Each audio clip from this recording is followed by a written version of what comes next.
नमस्कार मित्रों, doctor Jitendra yoga channel पे आप सभी का स्वागत है और मैं हूं डॉक्टर जितेंद्र। मित्रों, आज मैं महर्षि पतंजलि द्वारा रचित योग दर्शन पुस्तक का मैं अध्ययन कर रहा था और उसमें भी पहले चैप्टर साधन पाद के 30 नंबर के सूत्र को मैं पढ़ रहा था, जिसमें बहुत ही तथ्यपरक तरीके से चिंतन करके और बहुत ही सूक्ष्म विश्लेषण के साथ बतलाया गया है कि जब हम योगाभ्यास करते हैं तो योगाभ्यास के दौरान हमारे मन में 9 तरह के जो है विघ्न बाधाएं या चित्त विक्षेप, मानसिक रूप से हम जो है विक्षेप और 9 तरह के विघ्न आते हैं।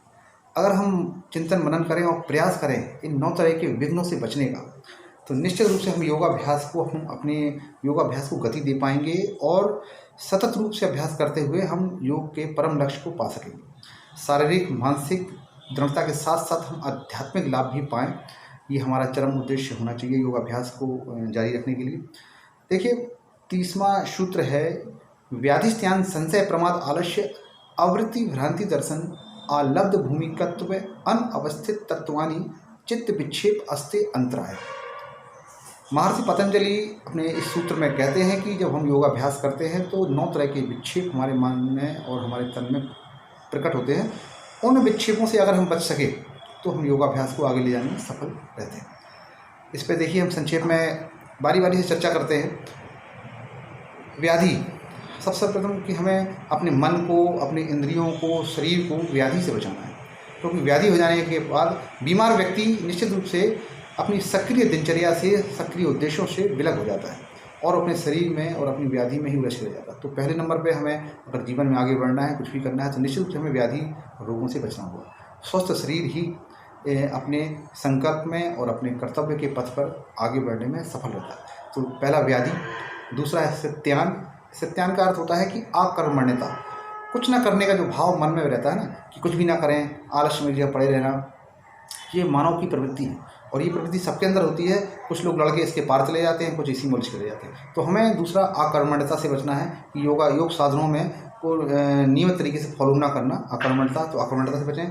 व्याधि सत्यान आलस्य, व्याधिस्त्यान संशय। तीसरे नंबर पर संशय कि योग साधनों के फल में हमें संशय होता है कि योगाभ्यास से ऐसा होगा कि नहीं होगा।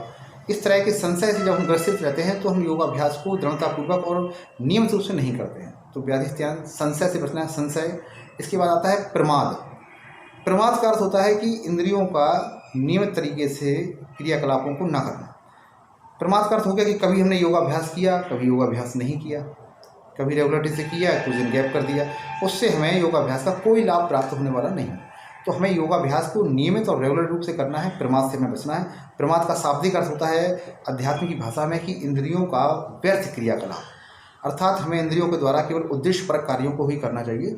निरुद्देश्य जब हम इंद्रियों का उपयोग करते हैं तो वो हमारा प्रमाद के अंतर्गत आता है। तो प्रमाद से हमें बचना है। व्याधिस्त्यान संशय प्रमाद। फिर आता है आलस्य। तमोगुण की अधिकता हो जाने के कारण से, हमारा खान पान बिगड़ जाने के कारण और हमारी दिनचर्या अनियमित हो जाने की वजह से हमारे शरीर में, हमारे मन में, हमारे तन में आलस्य का प्रभाव हो जाता है। हमें आलस्य से बचना है। आलस्य से जब हम बचेंगे तभी हम नियमित रूप से अपने शरीर को, अपने मन को और अपने लक्ष्यों के प्रति, उद्देश्य को के प्रति अपने आप को गति दे पाएंगे। तो संशय प्रमाद आलस्य आवृत्ति। अब आता है आवृत्ति। आवृत्ति का शाब्दिक अर्थ होता है कि जब हम योगाभ्यास में लगे हैं, योग साधन कर रहे हैं, लेकिन जब अगर हमारे इंद्रिय समुदाय हमारा भोगों में के संपर्क में आ जाता है तो भोगों के प्रति हमारे मन में रुझान पैदा होने लगता है। और इसके बाद जब भोगों के प्रति जब रुझान ज़्यादा पैदा होने लगेगा, भोगों के हम ज़्यादा संपर्क में चले जाएंगे, तो योगाभ्यास और योग साधनों के प्रति हमारे मन में जो एक ललक थी वो हमारे अंदर धीरे धीरे कम होने लगती है। मन में हमारे जो वैराग्य था भोगों के प्रति, वो वैराग्य धीरे धीरे कम होने लगता है। तो हमें अपनी दिनचर्या को ऐसी बनाना है, अपने साधन को इस तरह से दृढ़ रखना है कि हम भोगों से और जो है इंद्रिय समुदाय को इन कामुकता से, विषय वासना से और जो है सुख सुविधा से हमें ज़्यादातर बचा के रखना है। जितना हमारे जीवन के लिए आवश्यक है, जितना हमारे दिनचर्या में जो हमें संसाधन आवश्यक है, वहीं तक ही हम सीमित रहें और अपने खास तौर से इंद्रिय समुदाय को विषय भोगों से, विषय वासना से और सेक्सुअलिटी से हमें बचा के रखना है। आवृत्ति। इसके बाद आता है भ्रांति दर्शन। भ्रांति दर्शन यानी कि जब हमें आसपास का लोक समुदाय जब हमें बार बार हमें ये करता है कि जो हम योग साधन कर रहे हैं ये सही नहीं है, इससे हमें कोई प्राप्त होने वाला नहीं है, इससे हमें कोई भी लक्ष्य प्राप्त नहीं होगा, जब ऐसा हम बार बार सुनते हैं, बार बार इन चीज़ों से हम बार को गुजरते हैं, तो कई बार हम मन में इन भावनाओं को दृढ़ कर लेते हैं और उसकी वजह से हम भ्रांति दर्शन से ग्रसित हो जाते हैं कि योगाभ्यास के इन साधनों में निश्चित रूप से कहीं ना कोई त्रुटि है। तो हमें इन भ्रांति से बचना है। जो उद्देश्य, जो लक्ष्य और जो हमने क्रियाएं अपना ली, उनको हम बिल्कुल ही सुदृढ़ता के साथ, पूरी एकाग्रता के साथ उनको हम करना जारी रखें योगाभ्यास को। भ्रांति दर्शन। फिर इसके बाद आता है कि आलब्ध भूमिकत्व। आलब्ध भूमिकत्व का शाब्दिक अर्थ है योगाभ्यास के अंतर्गत कि हम जैसा पढ़ते हैं कि योगाभ्यास करने से, इस आसन के करने से हमें ऐसा लाभ होता है, प्राणायाम के करने से हमारा मानसिक, शारीरिक और ये लाभ प्राप्त होता है। जब हम पढ़ते हैं और उम्मीद रखते हैं कि हमें भी वैसा ही लाभ प्राप्त हो, जब हम अभ्यास कर रहे हैं, नियम पूर्वक कर रहे हैं, रेगुलरिटी के साथ कर रहे हैं, उसके बाद भी जब हमें ऐसा लाभ प्राप्त नहीं होता है योगाभ्यास का, तो हमारे मन में कहीं ना कहीं वो जो है एक उत्साह की भावना कम होने लगती है।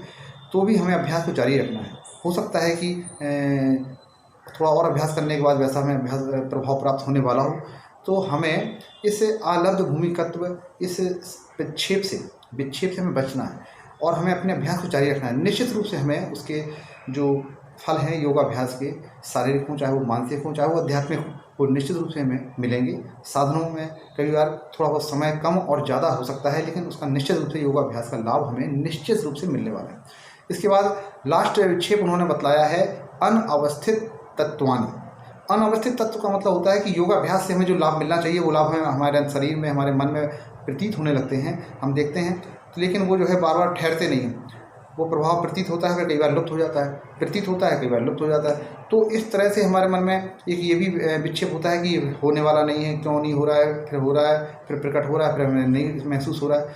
तब भी हम अपने अभ्यास को जारी रखें। कुल मिला के उनका सार ये है इस सूत्र में कि हम अपने योगाभ्यास को इन विक्षेपों से बचाकर जारी रखते रहें। आप देखेंगे धीरे धीरे कि आपके आसपास जो लोग भी आपके आसपास समाज में हैं, आपके कार्य क्षेत्र में हैं, आपके सोसाइटी में हैं, आप देखेंगे धीरे धीरे कि आपका शारीरिक स्तर, आपका मानसिक स्तर, आपका आध्यात्मिक स्तर, उन अपने आसपास स्थित लोगों से धीरे धीरे आप खुद महसूस करेंगे कि आपका सतत और नियमित योगाभ्यास से आपका स्तर उठता चला जा रहा है और आप धीरे धीरे अपने आप को निश्चित रूप से उन लोगों से बिल्कुल अपने आप को नितांत नवीन और नितांत ऊर्जा से भरपूर पाएंगे।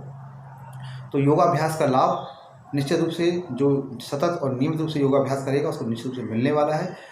इस 30वें सूत्र में बहुत ही विश्लेषणपूर्वक और बहुत ही तथ्यपरक ये 9 विक्षेप बतलाए थे जो मैंने आपके साथ शेयर किए। इसी के साथ मैं आपसे विदा लूँगा और नेक्स्ट वीडियो में किसी नवीन क्रिया के साथ, किसी नवीन चर्चा के साथ योगाभ्यास के प्रति आप सभी की रुचि और चेतना बनी रहे, मैं प्रयासरत रहूँगा। मैं आपसे विदा लेता हूँ। नमस्कार।